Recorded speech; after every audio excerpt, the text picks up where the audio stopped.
Patuloy na pinaghahanap ng Philippine Coast Guard ang lalaking umano'y nahulog mula sa barko sa Calatagan, Batangas. Ang detalye sa report ni Paul Hernandez. Naglalayag mula Maynila pa Bacolod City ang MV Maligaya nang makatanggap ng impormasyon ang Philippine Coast Guard o PCG Batangas na isa umanong pasahero nito ang nahulog at nawawala sa katubigang bahagi ng Calatagan, Batangas. Kaya't mabilis na nag-deploy ng tauhan ng PCG Batangas para sa search and rescue operations. Pero batay sa investigasyon ng PCG, hindi nahulog ang lalaki mula sa kanang bahagi ng barko. Di umano po ay tumalon, no? Mula po doon sa kanang bahagi ng barko na sa kadahilanan po na ito po pulang pasaherong ito ay may mental health issues. Ito po ay kinumpirma po natin, no, base na rin po doon sa kapatid, no, na sinabi po doon sa ating Coast Guard na nag-imbestiga po doon sa Bacolod.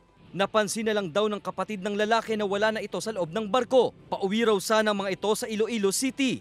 Nakikipag-coordinate pa rin kami dito sa Bacolod, Coast Guard Bacolod, kung paano po yung magiging assistance din po, no, ng shipping sa mga nangyaring ito. Sinisikap pang makipag-ugnayan ng GMA Regional TV Balitang Southern Tagalog sa pamilya ng nawawalang pasahero. Nagpapatuloy sa ngayon ang search and rescue operations ng mga otoridad.